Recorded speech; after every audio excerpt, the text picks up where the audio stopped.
First of all मैं आपको यहाँ पे क्लियर कर देना चाहता हूँ कि ये जो इसरो का RLV-TD का हाल ही में टेस्ट हुआ है, इसके ऊपर एक बहुत बड़ी फेक न्यूज फैलाई जा रही है, यानी झूठी खबर फैलाई जा रही है। ये कोई लॉन्च कॉस्ट को घटाने के लिए नहीं बनाया गया है। इवन ये उस तरह का रॉकेट भी नहीं है। इसका यूज स्पेसएक्स की तरह या बाकी रीयूजेबल रॉकेट की तरह पैसा कमाने का नहीं है। इन तरह की चीजों पर इसका फोकस नहीं होने वाला है। तो इसे क्यों बनाया जा रहा है? तो क्या बाकी लोग झूठ बोल रहे हैं? तो यहीं पर बात आकर रुकती है कि देखिए, जो मीडिया में लोग कंपेयर करने के लिए किसी भी चीज का दूसरे से कंपेयर कर देते हैं, तो यहाँ पर अगर किसी फोन का कंप्यूटर से कंपेरिजन किया जाए तो इसका क्या मतलब निकला? इसरो का RLV 100% रीयूजेबल रॉकेट बनाने पर फोकस्ड है, लेकिन ये ज्यादा पेलोड ले जाने के लिए तो बना ही नहीं है। तो इससे स्पेसएक्स कैसे बैंकरप्ट हो जाएगा? मतलब इसरो के किसी भी मिशन को पूरी तरह से इमोशनल मरहम लगाकर मीडिया के द्वारा लोगों के ईगो को और ज्यादा मजबूत किया जाता है। ये क्या फालतूगिरी है? इसका मेन मकसद जानते हैं इस वीडियो में।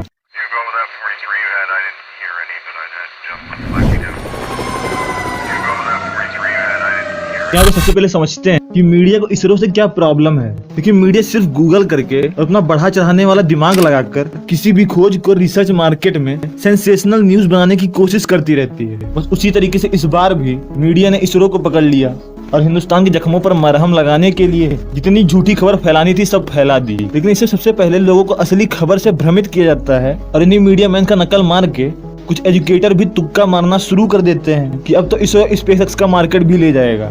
अब यहाँ पर अगर मोटा मोटा भी समझें तो इसरो का तीसरा टेस्ट 2030 तक होगा। तब तक तो स्पेसएक्स का स्टारशिप भी मार्केट में ऑलरेडी तबाही मचा चुका होगा। अब यहाँ पे आप सोच रहे होंगे कि क्या इसरो के RLV का कोई काम नहीं है? मैं ये कह रहा हूँ कि किसी भी कंपैरिजन में किसी चीज का क्या काम होने वाला है, ये मीडिया के दिमाग के ऊपर की बात है। तो इसरो की RLV का क्या काम है, यहाँ से शुरू होती है असली बात। तो यहाँ पे बात ये है कि इसरो का RLV स्पेसएक्स से चीपर तो है, क्योंकि इसका सेकंड स्टेज भी जमीन पर लैंड करेगा और फर्स्ट भी, क्योंकि इसका फर्स्ट बूस्टर जमीन पर लैंड करना थोड़ा ट्रिकी है।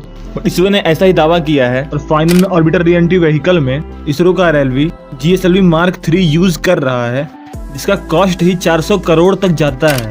और जो इस रॉकेट का एक्चुअल डिजाइन है शटल बेस्ड, इसमें पेलोड कैरिंग कैपेसिटी ही कम होती है और ये स्पेस शटल वाले डिजाइन में ही प्रॉब्लम है। तो GSLV Mark 3 के साथ लॉन्च, जिसका कॉस्ट 400 करोड़ तक जाता है और इतनी कम पेलोड कैरिंग कैपेसिटी, ये दोनों बताते हैं कि इस रॉकेट का कॉस्ट इफेक्टिव वाला केस और स्पेसएक्स की दुकान बंद करने वाला केस दोनों फेक हैं। और सोमनाथ सर के अकॉर्डिंग, जो इसरो के CEO हैं, इसे 1.5 से 2 गुना और भी ज्यादा बड़ा बनाया जाएगा। तो उसमें तो comparison wise payload carrying capacity कम होती जाएगी। मतलब कैपेसिटी तो बढ़ेगी, लेकिन इसके कंपैरिजन में कम हो जाएगी इतने बड़े आकार के साथ। यानी मीडिया और उससे इन्फ्लुएंस एजुकेटर, सारे तुक्का मारने वाले लोग आंख मूंद के बेवकूफी बतवा रहे हैं। तो इसका फायदा क्या है? तो इस तरह के रीयूजेबल रॉकेट से इसरो क्या करना चाहता है? इस तरह का रॉकेट जिस कंट्री ने डेवलप कर लिया है, वो देश टेक्नोलॉजी के मामले में बड़े बड़े देशों को टक्कर देने की क्षमता हासिल कर लेता है। यानी किसी भी मिशन, भविष्य में होने वाले मिशन में, फ्यूचर मिशन में कौन से मिशन के सक्सेसफुल होने के कितने % चांसेस हैं, उस परसेंटेज को ये रॉकेट बढ़ा सकता है और इसरो बड़े बड़े देशों को टक्कर दे सकता है। अब आप सोचोगे कि वो कैसे? देखिए, नॉर्मली दुनिया में इंडिया जिन चीजों में सबसे पीछे है, उसमें से एक सेक्टर बेहतरीन मशीन बनाने के लिए ज्यादा एक्सपीरियंस ना होना है। तो उसी एक्सपीरियंस को गेन करने के लिए ये रॉकेट यूज होने वाला है। मतलब इस रॉकेट की मदद से इसरो अपने पंख को सही से फैला पाएगा। मतलब आपने देखा होगा कि हम बहुत सारी मशीनों को बनाने के लिए किसी एक मशीन से सहायता लेते हैं, बाकी मशीनों को लगातार ठीक रखने के लिए, उनकी मेंटेनेंस के लिए।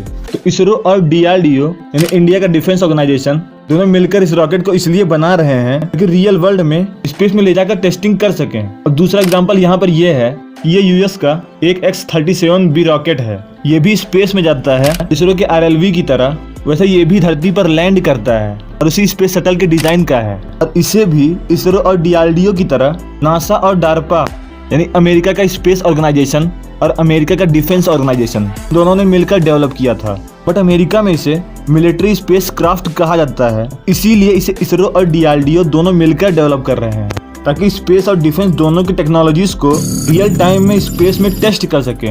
अब यहाँ पर अगर इसरो लवर निराश हो गए होंगे कि ये तो तुम हमारे रीयूजेबल रॉकेट को डिफेंस का रॉकेट बोल रहे हो, तो यहाँ पर इस सब्जेक्ट को समझने की कोशिश करिए। अमेरिका और रसिया दोनों के पास ISS है, इंटरनेशनल स्पेस स्टेशन। तो इससे उन्हें टेक्नोलॉजीज को डेवलप करने में लगातार धड़ाधड़ बहुत ज्यादा फायदा होता रहता है। वो किसी भी टेक्नोलॉजिकल इंस्ट्रूमेंट को रियल टाइम में स्पेस में ले जाकर टेस्ट कर सकते हैं। अब अगर अमेरिका कुछ ऐसा बनाएगा और जमीन पर एरोप्लेन की तरह ग्लाइडिंग करे, तो स्पेस में जाए, वो हो सकता है डेडिकेटली आर्मी के लिए ही हो।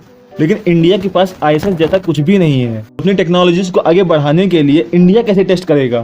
तो यहाँ पर हमें ऐसे रॉकेट की सख्त जरूरत है जो कॉस्ट इफेक्टिव भले ना हो, लेकिन बार बार यूज करने के लायक हो, ताकि इसरो को घाटा भी ना हो और उसकी टेक्नोलॉजी भी टेस्टिंग हो जाए। यानी यहाँ पर ये पूरा मिशन इसरो प्लस DRDO दोनों अपने अपने मिशनरी सैटेलाइट्स को टेस्ट करेंगे।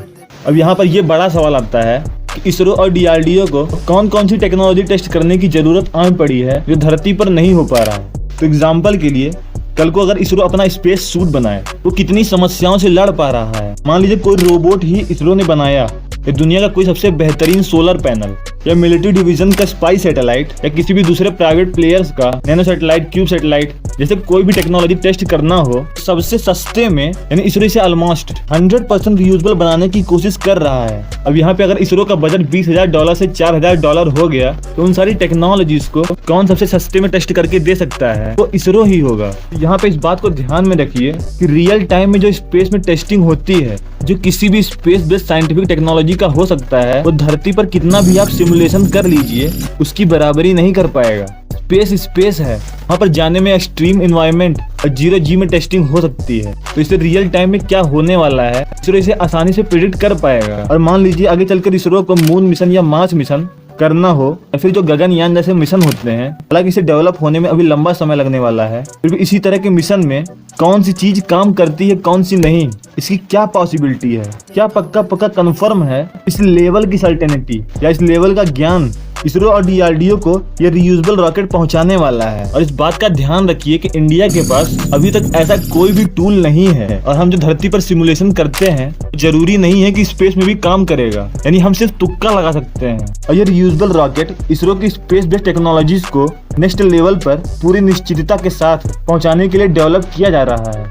अब यहाँ पर फेक न्यूज फैलाने वालों को कमेंट करके समझाओ, जो किसी भी छोटे से बदलाव को भी डायरेक्ट दूसरों से कंपेयर करने लगते हैं। और यहाँ पे ये बात भी समझने की है कि SpaceX के रीयूजेबल रॉकेट का काम अलग है, और ये मिशन इसरो की इंटेलिजेंस को बढ़ाने के लिए है। इसरो रीयूजेबल के बारे में डीप में अंडरस्टैंडिंग बढ़ानी है। क्योंकि अगर आपको, तो कमेंट बॉक्स में अभी कमेंट करिए। दोस्तों, आज की वीडियो में इतना ही। अगर आपने हमारी पिछली वीडियोस को नहीं देखा है तो जरूर देखिए। मैं हमेशा ही ऐसे इंटरेस्टिंग टॉपिक्स पे वीडियो बनाता रहता हूँ। सब्सक्राइब करिए हमारे इस YouTube channel think for you को, और अगर पसंद आई है ये वीडियो तो शेयर करिए, लाइक करिए। और दोस्तों, इस वीडियो को पूरा देखने के लिए आपका बहुत बहुत धन्यवाद।